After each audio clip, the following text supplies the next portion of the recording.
A big hello to all my cute little champions. I hope you're doing wonderful and I welcome you all to Master Stroke series. But today we are going to complete reproductive health in one stroke. Yes. So what I want from you is one NCERT and a pen. So whenever I say that, hey, this is something that you feel it's not important, but questions come from this, at that point of time, just write it there. Okay, this is also something that gives question. What is that something? You have to write that, not the statement that I'm telling you. Okay. And my dear children, you are going to ace your case. Do not be worried about anything. Just give your 100%. So are we ready? I hope you're ready. If you're ready, you can put it down in the comment section. And also, my dear children, if you have any questions to ask me, please put it down. So sometimes some of you might feel, at least I feel that it's a bit fast, but there is a purpose for it. I'm going a bit fast because otherwise you might lose a lot of your time. So as of now, you know, there are very few days left for your case set and you should be spending more time into practicing questions. Yeah, so basically just go through your NCERT and then come back. Listen to me carefully, you will understand each and everything. But as I said, I'm here for solving all your doubts. Put your doubts down, I'll clear it up. That's my promise. Yeah. So if you see me, I always comment down. I reply to all the comments which comes through, which makes sense. Okay. So yes. So are we ready to begin? Yes, we are ready to begin. Going ahead with the first thing that is there. Okay, so reproductive health in India, how is it structured? So it is the first country to actually launch a national reproductive health program, and it was done in the year 1951, National Reproductive Health Program, which mainly focused on the reproductive health of the society and everything. But later on, this program evolved into reproductive and child health care programs because they were looking forward for better facilities. Okay, please remember this term, reproductive and child health care. So how does the question come? Give the full form of RCH. Now RCH, reproductive and child health. That's all. Where does the other C come? The C does not come in the abbreviated form. Please remember that. So it is reproductive and child health care program. It was aimed for better facilities, reproductive facilities. Now what was involved over here? Awareness and education. So awareness through media, schools, parents, teachers, social groups, everyone were done. Sex education was given priority. So basically people who are believing in the myths and every misconception, they get it all cleared. And information was given on reproductive organs, adolescents, sexually transmitted diseases, AIDS, and safe sexual practices as well. So all of this that I am telling you, my dear children, comes under the reproductive and child health care programs. Their aim was to create awareness and education, and apart from that, to increase the medical facilities and the assistance. So strong infrastructure, professional expertise and material support were also provided for a good reproductive health. Now medical care for pregnancy, childbirth, STD, infertility, contraception, menstrual disorders, abortion, everything was given. Because what happened, you know what? So people didn't know about the contraceptive devices, and they were basically having sexual intercourse, and it was creating a whole lot of trouble because the population was increasing. And if population increases, my dear children, what will happen? We all will be facing a scarcity of food, water and all the resources, because you know resources are very much limiting. And also one very important point is that people started having sexually transmitted diseases because they didn't know how it actually spread and things like that. And also one more thing happened, people were unaware about certain diseases, how it is transmitted. So for example, someone had AIDS, no one used to go beside them and sit because they thought it can be spread like that also. So to clear all the air around all the diseases, my dear children, and to increase the medical facilities and everything, RCH focused on that, and they somehow managed it really well until this point of time. So initially the infant mortality rate, as in the death rate of infant, were going high. The maternal mortality rate, as in the mother's death rate, were also going high. That was a very big problem. So RCH focused on that and basically worked around it to make the number go a bit less down. Okay, obviously we do not want anyone to die. It's a very safe society that we are building up, right? So yes, and apart from that, one very important thing that was done was statutory ban on amniocentesis. So you know what is amniocentesis? As you can see over here, my dear children, so the baby which is there, the fetus which is there, it is surrounded in an amniotic fluid. Okay, there's an amniotic cavity. You might have seen a balloon sort of thing like that, and inside that there is amniotic fluid. What happens is that baby cells would be, shutting down, in this particular fluid. Now you have the cells over here. If you take this fluid, you will get the cell also. Inside the cell you have nucleus, inside the nucleus you have the genetic material, and with this you can basically track down certain genetic disorders such as Down syndrome, hemophilia, sickle cell anemia, etc. But people actually misused it. Why? Because here anyway genetic material is given, the chromosomes are there, so basically they used it to find the sex of the child, and if the child was a female, people started doing female feticide, they started killing the female children. Now which is why a ban was put on amniocentesis. Please remember that. So amniocentesis was actually used for treating Down, or not treating, for diagnosing, okay, for knowing whether a child has these genetic disorders, that is Down syndrome, hemophilia and sickle cell anemia. But it was misused, which is why a statutory ban was put on amniocentesis. Now, massive child immunization to reduce maternal and infant mortality rate was also done under this particular thing. Okay. Now, apart from that, research and development was done. So, development of new contraceptives like Saheli by CDRI, again important full form, Central Drug Research Institute, which is there in Lucknow. They came up with Saheli, which is a non-steroidal drug. My dear children, very important thing. It's a non-steroidal pill which is there, and non-steroidal as in it does not, you do not put in your body estrogen or progesterone. Basically, how does it work?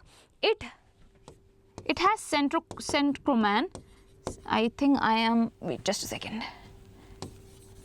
yeah, it has centroman, you do not have to remember this, okay, but basically what it does is that it blocks the estrogen receptors which are there in the uterus. So if you block the estrogen receptors, the estrogen will not be able to come and bind. And what is the use of estrogen? Estrogen is there for proliferation of the endometrium, so that the endometrium is there, such that the embryo, when it comes and implants, it can implant properly. That is the use of estrogen. Now, if the estrogen receptors are blocked, then how will this happen? It won't happen, right? The implantation would not be happening. So this is how Saheli worked. So it was not disturbing the hormonal things inside our body, which was why it was widely accepted. Please remember that. You do not need to remember the name of centroman and things like that. That is more towards neat, okay? So what do I want you to remember from this slide is these diseases, the genetic diseases, and also Saheli, it is non-steroidal, and it was given by Central Drug Research Institute, Lucknow, my dear children, okay? And ban on what? Amniocentesis. Please remember the term that also.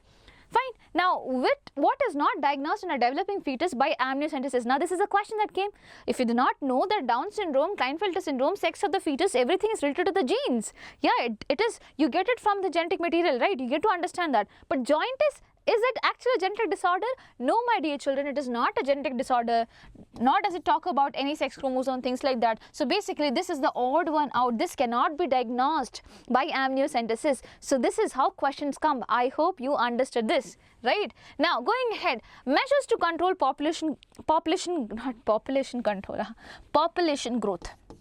So there were certain methods, because people, as I said, they were not aware about contraceptive methods, and the population growth was increasing way too much. So what were the initiatives that were put down by government? First is promotion of small families. Hum Do Hamare Do campaign was being run, okay, so that people understood that, okay, we should not be reproducing more than 2 individuals at a home, because that would lead to scarcity, that would lead to a lot of problem, right? And then one child norm was adopted by some urban working couples, that was put down, and then legal marriage age was raised up to 18 years for girl and 21 years for males, my dear children. So you know, it was very prominent, child marriages were very prominent back then, but now it is not like that. The legal marriage of age has been increased, because all of us want everyone to take an informed decision. Not all of us, basically government also wants us to take an informed decision about our marriage life and everything else, okay? Now incentives were also given to the couples with small families. So these were the initiatives put down by government. Now how this question comes, basically it can come in the form of MCQs, that is, which among them is not an initiative put down by government. So you should know what are the initiatives, then only you can pick the odd one out. So promotion of small families, one child norm, legal marriage age, and incentives, okay? Apart from that, my dear children, to measure, to the control measures, for population growth is taking contraceptive methods, is making the use of contraceptive methods. What do you mean by contraceptive methods? Basically, people who are doing sexual intercourse, even after doing sexual intercourse, this should not be leading to pregnancy, things like that. So this is done with the help of contraceptive methods. Okay, and now we are going to talk about that. What is a feature of an ideal contraceptive? And you are going to know about the types of the contraceptive as well. So ideal contraceptive should be user friendly. It should be user friendly. It's not like always there's a need of doctor and things like that, because if it's so, the people might shy away. You get it? So user friendly, it should be easily available. It should be effective, yeah, obviously it should do its work, and it should be reversible, as in once if you do not want to basically have the contraception, you want to have a baby, at that point of time, obviously it should be reversible as well.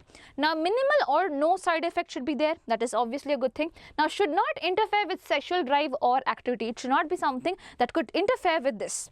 So these were the features, and also should not be a bit economic, okay, so that everyone can afford. So user friendly, easily available, effective and reversible, minimal or no side effects, and should not interfere with the sexual drive or activity. Very important points. Now there are types of contraceptive methods. One is natural, or you call it traditional methods. It is based on your physiological cycle of your body. You do not do anything apart from that. You totally depend on that. I'm going to talk about that, okay. Barrier method is where you're creating a physical barrier between the sperm and the egg to meet, such as condom, diaphragm, etc. Now intrauterine devices is basically when you're inserting something in the uterus, and this is going to bring out certain changes in the uterus, okay, or probably kill the sperms which are getting inside the uterus. All of this thing comes under intrauterine devices. Oral contraceptive, as in you're talking about the pills that you take, and these pills may be combination of certain hormones, and you know hormones, when they are not in a normal level, they create a lot of problem in there, so they'll do the opposite work of what they were doing.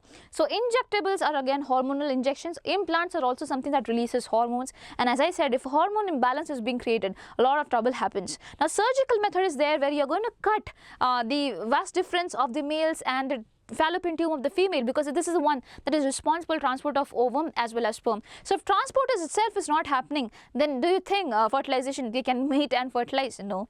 So those are the methods of contraception. Now we are going to talk about each of them in detail. Okay, I hope this is clear. Let's go ahead. Yes. So natural method is the first thing. So principle is to prevent sperm and ovum from meeting. That is the principle. So first one is periodic abstinence. Okay, what do you call it? Periodic abstinence. What do you mean by that? So couples who are there, they are going to avoid having sexual intercourse between 10th to 17th day of their cycle. Why? Because 10th to 17th day is the most probable time during which ovulation can happen. A woman can ovulate. That means the Graafian follicle can rupture, ovum can be released. Now you only think if ovum is there, the sperm, if it comes and fuses, my dear children, fertilization could happen. Any time it can happen, right? So 10 to 17, the window is known as fertile period, my dear children. At this point of time, if someone avoids having sexual contact, basically they can increase the contraception rate, okay? They can prevent fertilization to happen. So this is known as periodic abstinence. They are absent during this particular period, or basically sexual intercourse which is there, it is absent during this particular period, that is the fertile period, 10 to 17 day of your menstrual cycle. Now second thing, withdrawal or coitus interruptus. Coitus interruptus as mean you are interrupting in the coitus method, that is sexual intercourse method, or basically you call it withdrawal method, because basically what happens here, the male is going to withdraw the penis before ejaculation. So that is kind of scary, because again it is not a reliable method of contraception. I hope you are clear with that. Now the third thing is lactational amenorrhea. What do you mean by that? That means if a mother is lactating, okay, mother just got pregnant, okay, now the baby is there, now you know she will be lactating for few months. Yeah, now lactational amenorrhea means within these few months, almost up to 6 months, the mother would not be undergoing the process of ovulation, menstruation, nothing. Okay, so it is known as absence of menstrual cycle during the lactational, that is lactational amenorrhea. So if ovulation is not happening, obviously fertilization would also, if ovum is not there, when what will sperm come and fuse with? Okay, but so no ovulation during intense breastfeeding. Why does this happen actually? Because prolactin is being released in our body in a very high amount, and prolactin will inhibit all the other processes which are there. But my dear children, please remember advantages. No, it is advantages that no medicine or devices is there, so minimal side effects are there. But disadvantage is that it is the high failure rate is there. There is high failure rate. What if the cycle is not proper? Okay, there is some fluctuation in the cycle. What if before withdrawing itself ejaculation has taken place? What if lactational amenorrhea didn't go effective for up to 6 months? Before that only the mother start ovulating, then what will happen? So obviously the high failure rate is there, which is why this is not very much recommended. Okay, even though there are no side effects. So that is a good point, that is a very good point, but it is a high failure rate. Now you have barrier method, my dear children. Again, it prevents sperm and ovum from meeting. It is used by both males and females. So first thing is condom. It is made up of thin rubber or latex. Okay, in males it covers the penis, or in females it covers the vagina or cervix before the coitus. So in the female, this is how it works. So in the what do you call it? For example, if you see like this is the uterus, my dear children. So in the uterus, this area is the cervix. So what happens is that a condom has 2 rings. One ring can be inserted up over here and the other ring will be over here in the vagina. So basically the penis is inserted inside this particular condom which is there, and hence obviously the sperms which will be released will be there here itself. It won't be going inside the female body. So this is how things work. Okay, in them. So that is for females as well. So it prevents contraception and protects against STIs and AIDS, sexually transmitted infections. Why? Because condom is covering the whole thing. So there is no chance that the genital fluids are being exchanged because it's covering the whole thing. So which is why it is very much important in protecting against STIs. A very important point. Condoms are the only contraceptive method that prevents or protects against STIs. Now popular brand is Nirodh, my dear children. It's for males. Obviously it is disposable, it is self-inserted, and it ensures privacy, which is why it is mostly recommended. Okay, yeah. Now we have diaphragms, we have cervical caps and also vaults. Again, diaphragm, cervical caps are the same theory, that is in the cervix the cap can be put up so that the sperms which are there would not be moving up, but the other lining, the vaginal lining, is still free. So the ejaculate that is done by the males, my dear children, again there are high chances that can stick around there. The genital fluids are being exchanged. STIs is not prevented over here. Okay, STI is not prevented over here. And one more thing is that it is more effective when used with spermicidal creams, as in the sperm killing creams, jellies and foams. It increases the contraceptive efficiency when diaphragm, cervical caps and vaults are being used. So it is rubber barriers inserted into the female reproductive tract, cover cervix, preventing sperm entry. It is reusable as well. I'll just explain you this thing again because I know most of you might have doubt. So over here, suppose this is the cervix which is there and this is the vagina which is there. So what happens is that this is a bowl shaped thing, a cup shaped thing which is being put like this, like a cap.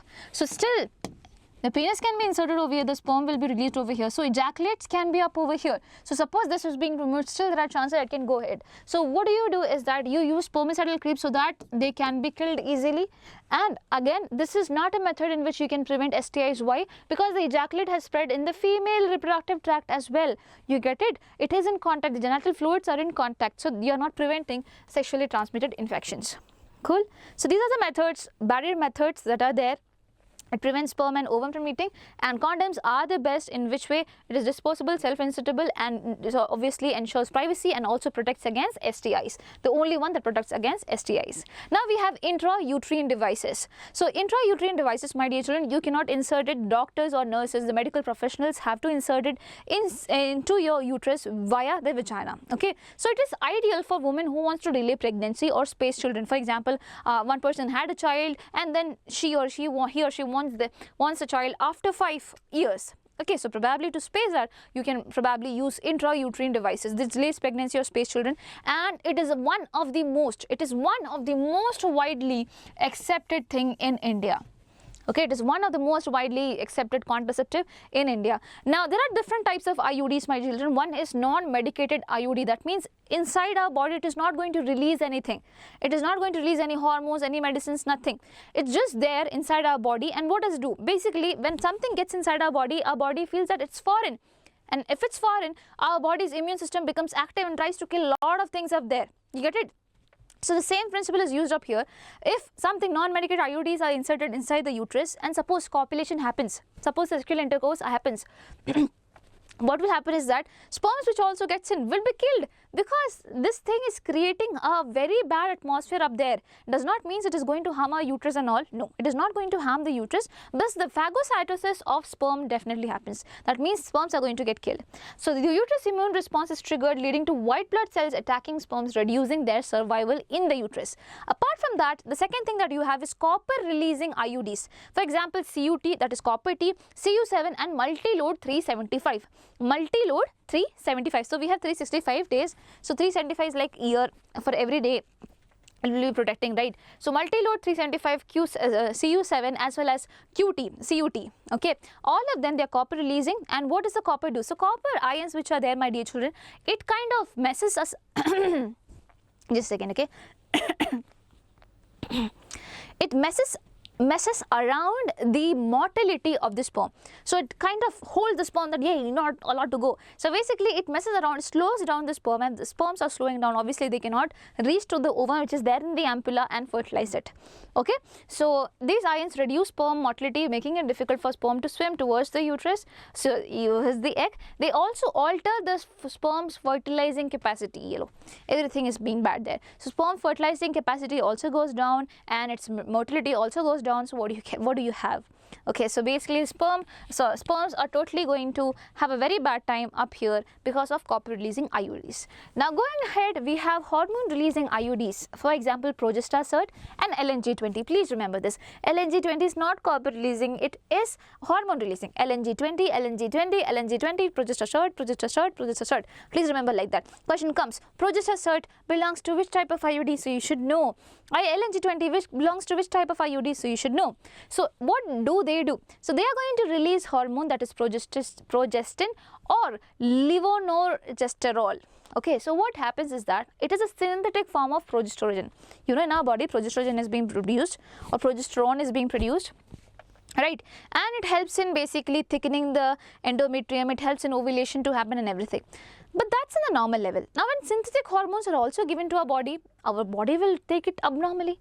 So what will happen now? The common functions would not be happening. Ovulation is not going to happen. The endometrium which was there, it is now going to be thin instead of thick. Okay, and then that's not all. The cervix which is there, it will have a mucus plug. There will be a plug formed of mucus. So the sperms would not be allowed to enter. You get it? So that is the problem. So ovulation is not happening, the thickening of endometrium is not happening, thinning is happening, implantation would not be happening, cervical mucus is being thickened. All these problems are there, which is why obviously fertilization would not be happening. So hormone releasing IUDs, that is Progestasert and LNG20, releases hormone progestin or levonorgestrel in the uterus. These hormones thicken the cervical mucus, making it difficult for sperm to enter the uterus. They thin the uterine lining, making it unsuitable for what? Implantation. In some cases, they may also inhibit what? Ovulation as well. You get it? So these are the things that happens. Now going ahead, oral contraceptive pills. Oral contraceptive pills, what do? So it contains, actually, the contraceptive pills, again they contain a combination of progestrogens or progesterone estrogen. Okay, now how it has to be taken? It has to be taken daily for 21 days. So when you are about to menstruate, at that particular point of time, you are not having this. Okay, the first 5 days of the cycle you would not be having it, so there will be a gap occurring. Then again you are repeated every single day you have to take this particular pill. Now mechanism is that it inhibits ovulation and implantation, just like how it was happening over there, alters the cervical mucus. Yeah, it is effective and widely accepted with minimal side effects. Again, this is also one of the most widely accepted. So IUD and oral contraceptive pills are most widely accepted with minimal side effects. Sahelli is a non-steroidal pill. I told you it's a once a week pill. Once a week, it's not like every day you have to have it. So once a week pill with fewer side effects but high effectiveness. So here they're not releasing estrogen and progesterone, they are going to block the estrogen receptors. You get it? That's how it works. So that is a non-steroidal pill. This the things that I'm telling you over here, they are obviously steroids because you are taking hormones. Okay, so it is taken for every day except from the days you are menstruating, and the rest of the things are same. Okay, and it is effective and widely accepted method. Now implants and emergency contraceptives are put over here. So injectables or implants, implant looks like this, my dear children, which you put under the skin. Under the skin they will be continuously releasing hormones, and that is how they work. So it contains progestrogens alone or with estrogen. It is long lasting than pills. Okay, it will be long lasting than pills. The mode of action is that same. It inhibits ovulation and implantation, alters cervical mucus. Okay, mode of action is the same, but it is long lasting than the pills. Okay, because they are continuously releasing hormones. Now there is something that is known as emergency contraceptive. Again, very important thing. What do you mean by emergency contraceptive? So it is progestogen, estrogen combos, or IUDs which are there. What is it? Progestogen, estrogen combos, or IUDs. All of them. Okay. Either way. So when it is used within 72 hours of coitus. And why is it known as emergency? Probably because the other contraceptive method failed, or probably there is a rape that have happened, and obviously, or because of casual unprotected sex. So either way, you want to prevent the pregnancy, which is why this emergency contraceptives are taken. It can be progestogen combination, that is pills basically, progestogen, estrogen, or IUDs that have to be taken within 72 hours of unprotected intercourse. Okay, these are emergency contraceptives. I hope this is clear. Okay, now we have one last method, and that is surgical method. So in surgical method, what is happening? So this is vas deferens, my dear children, which carries the sperms from here to the urethra. This is the urethra which is there, and over here this is the fallopian tube which carries the ovum, and here ovum waits and the sperm comes over here. Now you think the road is blocked, how will the sperm and the ovum meet, my dear children? So that is a big problem, right? So these are surgical method, and this is also known as sterilization.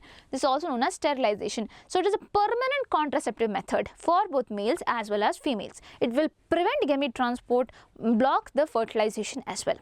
Prevent the gamete transport and blocks the fertilization. Types: vasectomy is there. So vas deferens is cut or tied through a small scrotal incision, as in the scrotum there is a small incision being made, and that is how it is cut.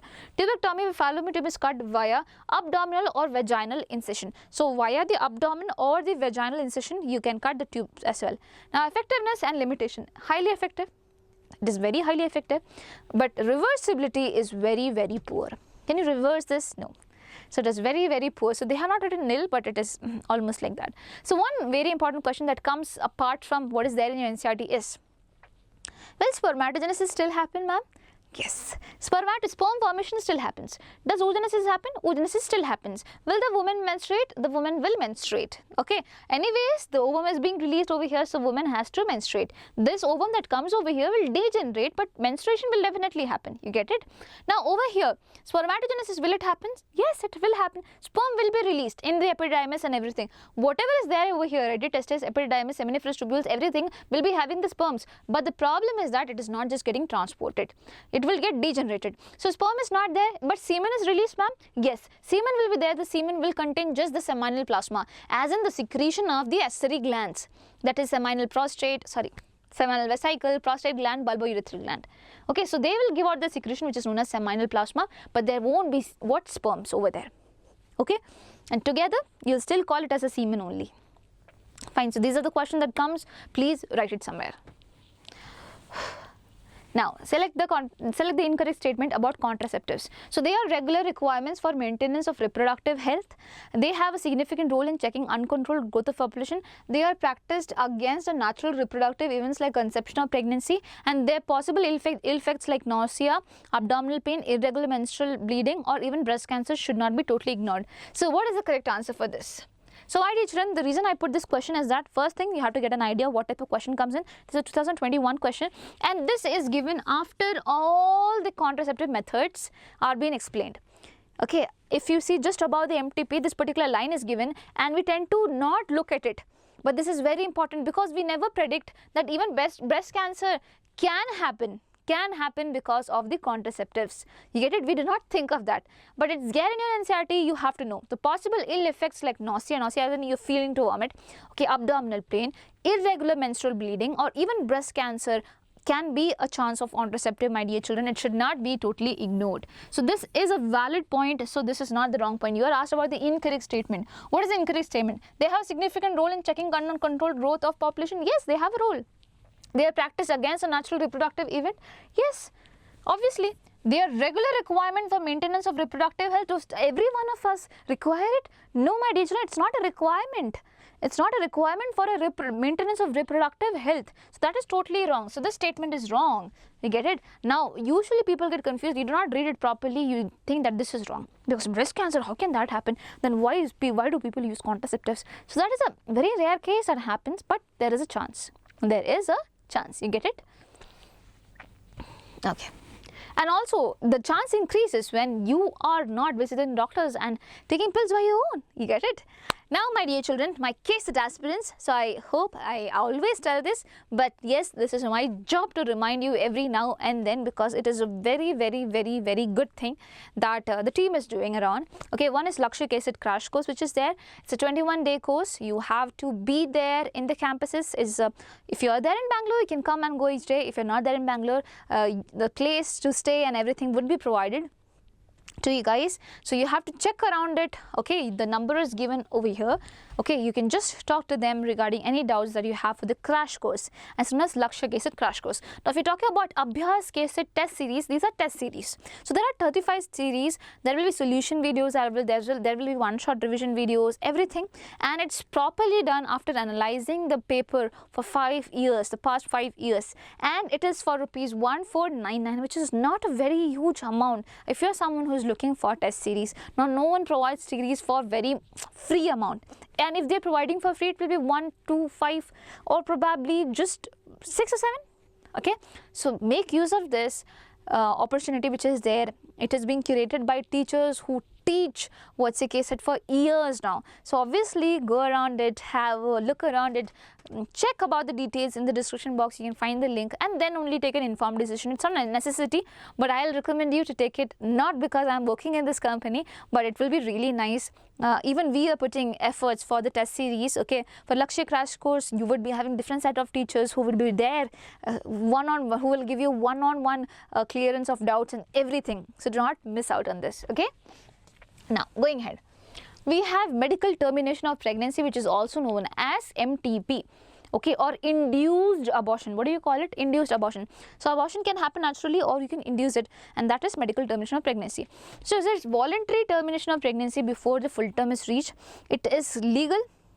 It has been legalized in India in the year 1971 with strict conditions, because obviously what do? People do amniocentesis. Then when they get to know that it's female child, they do female feticide. So obviously strict conditions are also being put up. So according to Medical Termination of Pregnancy Amendment Act, which was put in the year 2017. So, this is a very important thing. It's there in the box given, orange box which is given. Okay, so it is MTP Act given in the year 2017. The aim is to reduce illegal abortions and maternal mortality and morbidity. Okay, because what happens is that even people of your age, okay, so they do not have safe sexual practices and they would get pregnant and they would think that it is very scary to tell to parents or teachers or friends. So they go to doctors who are not much qualified, they undergo MTP, and then not something good really happens there. You know, people have lost their lives regarding it. So obviously to allow people to take an informed decision, do proper things, you know, people are there to understand you. There might be a bunch of people who might not understand you, but always remember there will be always lots of people who would be there to understand you at each point of your life. So talk to them. Yes, and please don't do all this thing, yeah, and which is why this particular act was given to reduce the illegal abortions and also the maternal mortality and morbidity. So termination rules is that up to 12 weeks you are allowed with one registered medical practitioner's approval. Okay, you are allowed to do MTP up to 12 weeks. 12 weeks as in every month there are 4 weeks. Yeah, 4 weeks. So 3 months. Within the period of 3 months, you are allowed to do MTP with one registered medical practitioner's approval.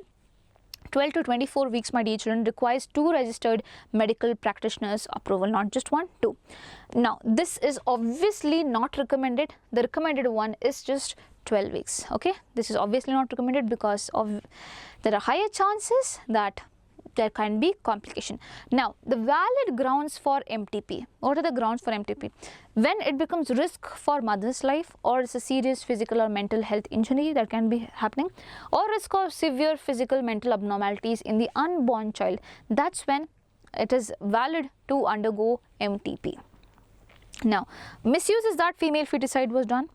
and it is harmful for young mothers and the fetuses as well. So initially what happened, the unprofessional quacks, they used to do all this thing, and mothers and child, everyone used to die. So that was something, and people did not used to see for the months, weeks which are there. Okay, how much week old is the baby, and is it very much complicated for the mother, and things like that. So you get it. So all these things have to be considered, and as I said, these are the valid grounds. But also when someone has undergone rape, that's also when it is totally valid to undergo MTP, apart from the mental health, serious physical health issues of the mother and the child.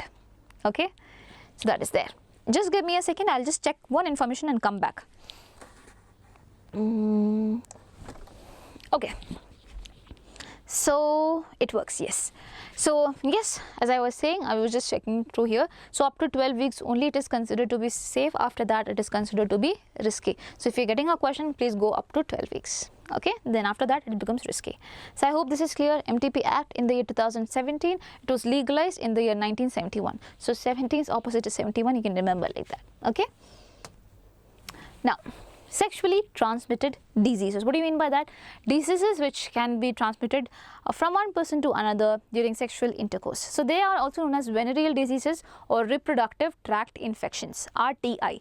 Okay, RTI, reproductive tract infection, and also venereal diseases. Now common STIs includes gonorrhea, syphilis, genital herpes, chlamydia, genital warts, trichomoniasis, hepatitis B, HIV, AIDS, and everything. Please remember the names. So until now I'll tell you how questions were used to come. So questions used to come that what are the non-curable STDs? So that is very common. You have 3 non-curable STDs. One is hepatitis B, genital herpes, and HIV. But every time obviously they won't be giving you this question. So they can do one thing, is that which among them is not a sexually transmitted infection, and it can be another disease that has been put. So you should be knowing about these diseases. How many of them? Gonorrhea, syphilis, genital herpes, chlamydia, genital warts, trichomoniasis, hepatitis B, HIV. So please remember in this way. Okay, gonorrhea, genital herpes, genital warts. Gonorrhea, genital herpes, genital warts. 3 with G. Okay, 3 are with G. Now, what do you have? You have hepatitis B and HIV AIDS with H. Hepatitis B and HIV AIDS with H. Now, syphilis and chlamydia and trichomoniasis. Okay, syphilis, chlamydia and trichomoniasis are the 3 things which are extra. So gonorrhea, genital warts, genital herpes, and then hepatitis B and HIV AIDS, and then you have syphilis, chlamydia and trichomoniasis. Okay, okay, did you remember? So instead of CSK, okay, Chennai Super Kings, you can remember CST. There's the only way I can help you remember that, but yeah. Now I'll tell you one more thing. That's how I remember. The non-curable diseases are again with HHH or HGH, either way. So it is hepatitis B, genital herpes, and HIV. So here herpes is with H, so that's how I remember. But again, I don't want to confuse you with the G and everything else. So if you have some other way to remember, you can put it down in the comment section. Your friends also would find it useful. So how is it? Okay, now HIV/AIDS is obviously the most dangerous one among all of them. Transmission. So sexual contact with an infected person, that is how it is transmitted, by sharing needles, the surgical instruments, infected blood transfusion, everything can lead to transmission. Because wherever blood is involved, body fluid, blood is what? A body fluid, so obviously it can get transferred. Now mother to fetus transmission also happens in the case of HIV as well as hepatitis B to the placenta. Okay, HIV as well as hepatitis B, mother to fetus transmission can also happen. Curability, curable if detected early, except these 3 things. Early signs include itching, discharge, pain, swelling in the genital area. Females may be asymptomatic, leading to late detection, and that is a very big problem. So in this slide, as I said, name of the disease is very much important. Okay, which diseases are the ones that cannot be cured at all, how it is transmitted, sexual contact, sharing needles, surgical instruments, infected blood transfusion, mother to fetus. Okay, now if you have studied HIV infection, how does it cause, all the things will be coming up here also. Now complications if untreated, what will happen? Pelvic inflammatory diseases, PID. pelvic inflammatory, this is the pelvic region, my dear children, below your waist, okay? This is the pelvic region. So pelvic inflammatory disease can happen, abortion can happen, stillbirths can happen, that is the baby is born but it's dead, okay? And then ectopic pregnancy. What do you mean by ectopic pregnancy? Pregnancy anywhere else apart from the uterus is ectopic pregnancy. For example, the baby is developing in the fallopian tube, that is ectopic pregnancy, okay? Infertility, reproductive tract cancer, everything can be caused because of STDs. So pelvic inflammatory diseases, abortion, stillbirth, ectopic pregnancy, infertility, reproductive tract cancer can also happen because of this. Now what is the preventive method? Avoid unknown multiple partners, that is how we can prevent it. Use condoms during intercourse, okay, because as I told, condom is the only contraceptive that prevents what? STDs. Now seek medical help for early detection and complete treatment. That is not prevention. Prevention can be not to share needles or things like that, okay, not to share needles, not to take drugs, okay. So that's not a direct thing, but still if you're taking intravenous drugs, then a high chances you're susceptible. Get it? So these are the few things that you have to keep in mind. And now complications, what are there? Again, there can be a question on that. Every paragraph, my dear children, every paragraph can give you a question. You have to frame the questions and see. That's how you learn better. Okay, so frame the question for yourself and see, okay, which one complication would be there if untreated. So you put some other complication there, it won't be there. Get it? So you can try it out. Now, infertility, the last part of this chapter. So what do you mean by infertility, my dear children? Infertility is basically it's the inability to conceive even after having unprotected sex or having unprotected sexual cohabitation. Okay, now causes can be physical, it can be congenital as in genetic factors will be there, it can be because of drugs, immunological or psychological as well. Okay, now misconception is that women are often blamed, but you know what, male infertility is equally common. So I always say this. So basically after my college, not after my college, in the last year of my college, there was an internship program arranged for us at an IVF center. Okay, so we got to know a lot about the things that I'm going to talk about in the next slide, my dear children. So over there are so many men who had infertility issues, even though the sperms were being released, but the sperm count was less. Okay, or probably sperms were not at all there. So it is known as azoospermia, when the sperm is not there. So semen is still being released, but inside the semen, no, there is only fluid, but there is no sperm. So that is a problem. Motility can be reduced. So all these things happens to men as well as in females. In females also there are lots of reasons for infertilities. So it should not be that the females or the males are blamed. No one should be blamed for anything. It's all because of our body, and we should be taking care of our body as it's a temple. Okay, so that's how we should be dealing with it. Now going ahead, the solution for the problem that is infertility is that assisted reproductive technologies, which you call as ART. Assisted reproductive technology, it is used when natural conception is what? Not possible. Now there are so many let's say abbreviated forms that you have to remember in this chapter. ART, assisted reproductive technologies, PID, pelvic inflammatory diseases, okay, then MTP, medical termination of pregnancy, RCH, reproductive and child health care program, and then what we studied, one more thing, forgot, IUDs, intrauterine devices. You get it? So please have this in your head, otherwise you might forget it. Now in assisted reproductive technology, I'll start with the first one, that is in vitro fertilization. What do you mean by in vitro fertilization? That is outside, okay, fertilization that is outside the body, okay, in the laboratory condition. It is known as in vitro fertilization. It is also known as test tube baby, okay, test tube baby program. So fertilization occurs outside the body in a lab under conditions similar to the female reproductive system. So what do? Collect the sperm and the egg, okay, and then you fuse it. You fuse it. When you fuse it, what do you get? You get zygote, my dear children. This zygote is a single cell. This zygote is a single cell. This zygote will keep on dividing itself. Okay, it will form embryo, right? Now, there are two methods. There are two methods following the fertilization. The in vitro fertilization happened in the laboratory condition, but after that there are two methods. One is zygote intrafallopian transfer. So zygote intrafallopian transfer means when the embryo is up to 8 blastomere stage. It is embryo, it's not a zygote anymore, but still you call it zygote intrafallopian transfer because it's just 8 blastomere stage. At this point of time, you are going to put the embryo inside the fallopian tube, not inside the uterus, inside the fallopian tube. So the fertilized egg has up to 8 blastomeres. It is transferred into the fallopian tube. So they have made this confusing name as zygote intrafallopian transfer, but you just understand, try to understand, because the number of blastomeres is not way too much, so which is why it might have put the name like that, or maybe to not confuse you guys. Okay, so that is up there over here. Now apart from that, there is intrauterine transfer. Okay, there is intrauterine transfer. So if the embryo has more than 8 blastomeres, it is placed in the uterus for implantation and further development. Okay, it is placed in the uterus for implantation or further development. It is not put in the fallopian tube. If it has more than 8 blastomeres, directly into the uterus. If it has, what say, up to 8 blastomeres or less than 8 blastomeres, in the fallopian tube. So intrauterine transfer is different from zygote intrafallopian transfer. Please remember, intrauterine transfer as in inside the uterus. So the embryo has more than 8 blastomeres, it is placed in the uterus for implantation and further development. Can be done using gametes from either the couple or can be done with the gametes from the donors as well. Okay, this is mostly done when probably natural conception is not happening for whatsoever reason, but the female has has all the capacity to implant the baby and fetus and everything, then it's fine.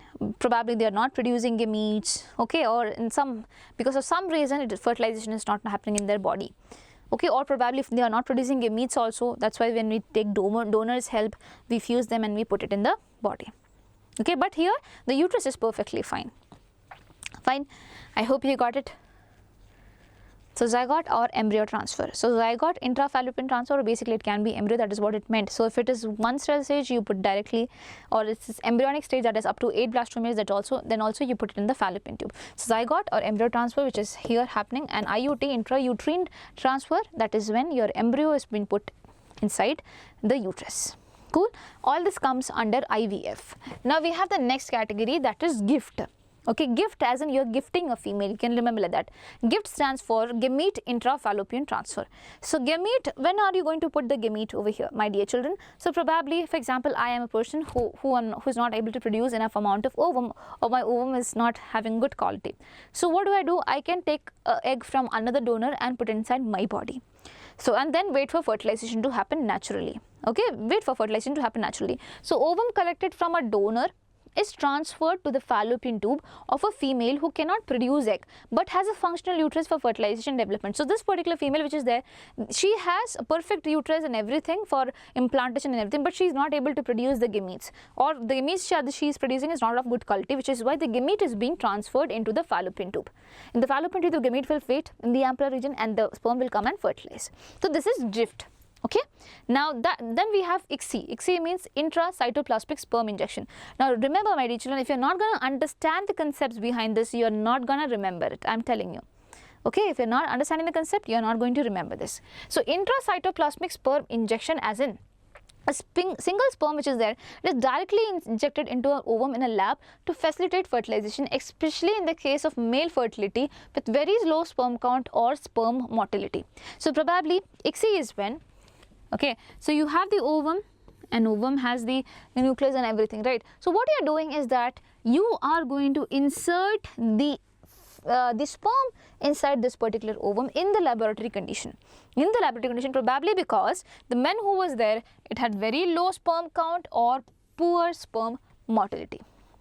Now ICSI can be a part of in vitro fertilization as well, because there also they have to be fused. How do they fuse? They fuse like this only. You get it? So that can be related. Anyways, ICSI is when intracytoplasmic sperm injection is happening inside the cytoplasm of the egg. Intracytoplasmic. Inside the cytoplasm of the egg, sperm is being injected. This can be done when there is very low sperm count or poor sperm motility. Then you have artificial insemination. So here what is happening? Semen from an husband or a healthy donor is introduced artificially into the female reproductive tract. Okay, it can be because the male has some erectile dysfunction issues. Okay, or probably again the sperm count or the motility would be very less. So in that comes intrauterine insemination itself, a specialized form of AI, that is in artificial insemination, where sperm is directly placed into the uterus, bypassing the cervix to improve chances of fertilization. So directly it is put inside the uterus. In the cervix, there are high chances the immune cells will be damaging it. So directly inside the uterus it is being put. It is used in the case of low sperm count, poor sperm motility, or unexplained fertility. Okay. So this is intrauterine insemination, which is a part of artificial insemination. So semen from husband or healthy donor is introduced artificially into the female reproductive tract, that is artificial insemination. This is not natural. The male is inserting the penis and ejaculating over there. That is not like that. You're artificially injecting this with the help of tools. Okay. Intrauterine insemination as in you're directly putting inside the uterus. You are directly putting inside the uterus. You're bypassing the cervix. Okay. You're specific over there. Intrauterine insemination. Okay. As I said, again, low sperm count, poor sperm motility, or unexplained fertility, that's when you do it. So I hope these things are clear to you, my dear children. Okay, you have in vitro fertilization, where you are fertilizing outside in the laboratory condition itself. Okay, and this is a test tube baby program also, where you have two scenarios, either zygote or embryo transfer or intrauterine transfer. If zygote or embryo transfer, basically it can be done up to 8 blastomere stage. You can put it in the fallopian tube. There the cell will keep on dividing and roll down by itself to the uterus. Intrauterine transfer means it is more than 8 blastomeres, so it is not safe to put in the fallopian tube. It can lead to ectopic pregnancy. So rather than that, you put it in the uterus itself. Here the gametes that are used can be of the couple or can be of the donor, and over here to make the sperm and the egg meet, what do you have? You have ICSI only. You have ICSI only, that is this intracytoplasmic sperm injection. Now there is GIFT. GIFT is when I cannot produce the gametes, so basically, but I have the uterus which is completely fine. So I take the gametes from someone else and put it in the fallopian tube so that fertilization can happen normally. Now there is artificial insemination, where basically when the male cannot inseminate naturally, or probably there is low sperm count, or probably the motility is very much less. So here a specialized form of AI where the sperm is directly placed into the uterus bypassing the cervix, that is intrauterine insemination, a part of artificial insemination. Works? I hope this is clear to you. Now a question is there, I think there's a last thing. A childless couple visit assisted reproductive technologies art center to get assistance. That is also important, okay? Assisted reproductive technologies. You know what, once I did artificial reproductive technologies. I taught this once. Okay, then I corrected it first. So this is very much important. Even teachers are getting confused, so obviously there are high chances for you also to get confused. So it is not artificial, it is assisted. Over here reproductive technologies are being assisted, which is why it is known as assisted reproductive technologies. Center to get assistance to have a child. On diagnosis, it was noticed that there was a low sperm count in the male partner. Which of the following strategy for art is most suitable in this case? Gamete intrafallopian transfer? No, Baba. It's gamete, the female gamete. No. Artificial insemination? Yes. Zygote intrafallopian? Again, no. In vitro fertilization? No, it's a part of this, right? So obviously this is the wrong answer. The only correct answer, that is artificial insemination. Okay, so it's not like ICSI is just used over here for low sperm count or poor sperm motility. It can also be used just to fertilize in the laboratory condition, fertilize the egg in the laboratory condition. Please make it sure. So artificial insemination is the one that has more relatability to low sperm count, poor sperm motility, and everything else. And are we done with the chapter? Yes, we are done with the chapter in almost 50 minutes. That is kind of really cool. I hope you understood this, each and every part of this particular chapter, my dear children. And please do not hesitate to ask doubts which are legible that you might have. If you see a question in your previous year question bank and you're not aware about the answer, you can still ask me in the comment section. Put down the doubts there. I'll clear it up. Okay. So that's all. Wishing you all the best. You all are going to ace the exam. Bye-bye. Take care.